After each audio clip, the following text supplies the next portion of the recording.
بسم اللہ الرحمن الرحیم۔ عزیز طلباء السلام علیکم۔ ہم ہدایت النحو کا آج ترجمے کا تیسرا سبق پڑھ رہے ہیں۔ اس سے پہلے آپ ہدایت النحو کے سابقہ سوال پیپر ہم آپ کو حل کر کے دے چکے ہیں۔ تیسرا سبق ہمارا کلام کی تعریف کے بارے میں ہے۔ مصنف فرماتے ہیں کلام وہ لفظ ہے جو دو کلمات پر مشتمل ہو اسناد کے ساتھ، اور اسناد دو کلموں کو ایک دوسرے کی طرف یوں نسبت کرنا کہ مخاطب کو ایسا فائدہ دے کہ اس پر خاموش ہونا ٹھیک ہو، یعنی کہ اس کو بات مکمل سمجھ میں آ جائے۔ جیسے کاما زیدن، یعنی کہ اگر ہم صرف کاما کہیں گے تو پتہ نہیں چلے گا کہ کیا بات ہے، صرف زیدن کہیں گے تو کوئی پتہ نہیں چلے گا کہ کیا بات ہے۔ جب ہم مکمل جملہ کاما زیدن کہیں گے تو پتہ چلے گا کہ زید کھڑا ہے۔ بس جان لو کہ کلام حاصل نہیں ہوتا مگر دو اسموں سے، یعنی کہ کلام دو اسموں سے حاصل ہو سکتا ہے، جیسے زیدن قائمن، اور اس کا نام رکھا جاتا ہے جملہ اسمیہ، یا کلام حاصل ہوتی ہے ایک فعل اور ایک اسم سے، جیسے کاما زیدن، اور اس کا نام رکھا جاتا ہے جملہ فعلیہ۔ جس جملے میں پہلے اسم ہو تو اس کو اسم جملہ کہیں گے، جس میں پہلے فعل ہو تو اس کو جملہ فعلیہ کہیں گے۔ اس لیے کہ مسند اور مسند الیہ نہیں پائے جاتے اکٹھے، مگر یہ کہ جملہ اسمیہ یا فعلیہ میں کلام کے لیے ان دونوں کا پایا جانا ضروری ہے۔ مسند اور مسند الیہ کی میں تعریف کر دوں۔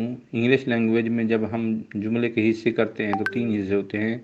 ایک حصہ ہوتا ہے سبجیکٹ فاعل، دوسرا حصہ ہوتا ہے ورب فعل، تیسرا حصہ ہوتا ہے آبجیکٹ مفعول، جبکہ اردو اور عربی میں صرف دو حصے ہوتے ہیں۔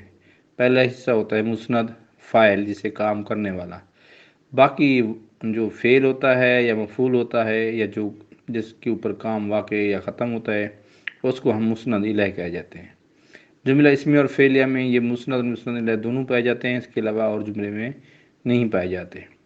بس اگر کہا جائے یا زید و ندا کے ساتھ تو یہ قاعدہ توڑ دیا گیا ہے، یعنی کہ ہم نے تو کہا تھا کہ اس میں فعل ہوگا، اسم ہوگا، یا دو فعل ہوں گے یا دو اسم ہوں گے، لیکن ہم نے یا زید میں ایسا نہیں کہا کہ یہ قاعدہ ہم نے قانون توڑ دیا ہے۔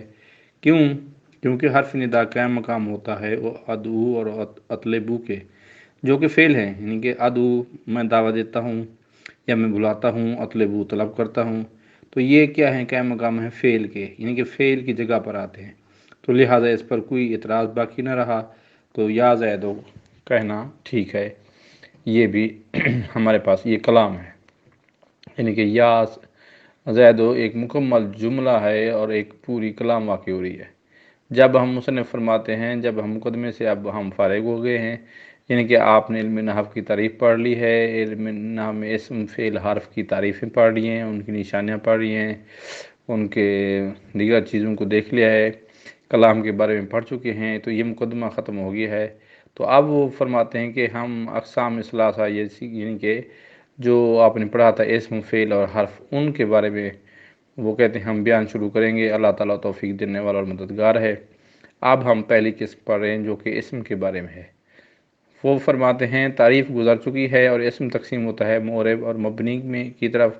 پس ہم اس کے احکام، معرب وہ ہوتا ہے جس پر اعراب داخل ہوں، مبنی جو کہ اپنی جگہ پر قائم رہے، جامد ہو، جس کا اعراب تبدیل نہ ہو، تو یہ دو چیزیں ہوتی ہیں۔ اس میں معرب کے بارے میں باب اول ہے، اس میں فرماتے ہیں مقدمہ ہے، تین مقاصد ہیں اور خاتمہ ہے، اور اس میں فرماتے ہیں مقدمے میں تین فصلیں ہیں، تو اس لیے لفظ انہوں نے فصول استعمال کیا ہے جمع کے لیے۔ عربی زبان کا قاعدہ ہے کہ واحد ایک اکیلے چیز کے لیے آتا ہے، دو کے لیے تثنیہ آتا ہے، اور تین یا تین سے زائد کے لیے جمع آتا ہے۔ ٹھیک ہے جی، تو یہ آپ کو تیسرا سبق ہے، تیسری ویڈیو ہے، جس میں ہم نے اہم چیز سیکھی ہے کلام کی تعریف کے بارے میں، اور اس تعریف سے یہ کلام حاصل ہوتا ہے دو کلمات، کم از کم دو کلمات، اور یہ دو جو کلمے ہوتے ہیں یہ دونوں اسم بھی ہو سکتے ہیں، دونوں فعل بھی ہو سکتے ہیں، یا اسم اور فعل مل کر بھی ہو سکتے ہیں۔ تو اس میں جملے میں کتنے حصے ہوتے ہیں؟ دو، ایک مسند اور دوسرا مسند الیہ، یہ بات آپ یاد رکھیں۔ اور اس کے علاوہ جو کلام ہوتا ہے جملہ اسمیہ ہوتا ہے یا فعلیہ ہوتا ہے۔ ٹھیک ہے جی، پھر آپ ان کی جملات کی اقسام، یہ چیزیں آپ انشاءاللہ آگے پڑھیں گے۔ امید ہے آپ کو آج کا سبق سمجھ آ گیا ہوگا۔ مزید تفصیل جاننے کے لیے یا اس لیکچر کو آپ PDF حاصل کرنے کے لیے کمنٹ کے سیکشن میں آپ ہمیں اپنا واٹس ایپ نمبر لکھیے، اور میں نے ہر ویڈیو میں کوشش کی ہے کہ اس کے ڈسکرپشن میں میں نے PDF کا لنک دے دیا ہے تاکہ وہ پیپرس والا آپ ڈاؤن لوڈ کر سکیں۔ اس کے لیے علیحدہ میں نے ویڈیو بنا لی ہے کہ how to download video from YouTube channel, کہ میرے یوٹیوب چینل سے آپ ویڈیو کیسے ڈاؤن لوڈ کر سکتے ہیں۔ تو اس کا طریقہ کار مکمل آسان انداز میں نے سمجھا دیا ہے۔ اب وہاں سے پیپر یا میری جو کتابیں ہیں یا ترجمے ہیں یہ ڈاؤن لوڈ کر سکتے ہیں۔ اللہ تعالی ہم سب کا حامی و ناصر ہو۔ میرے لیے اپنی دعا میں مجھے یاد رکھیے گا، اور میرے لیے دعائے خیر فرمائیے گا کہ اللہ تعالی مجھے مزید توفیق عطا فرمائے کہ میں یہ ایک جس کام کی میں نے میرے ارادہ ہے جو اللہ تعالی مجھے مدد فرمائے کہ میں اس کام میں پورا اتر سکوں۔ اللہ حافظ۔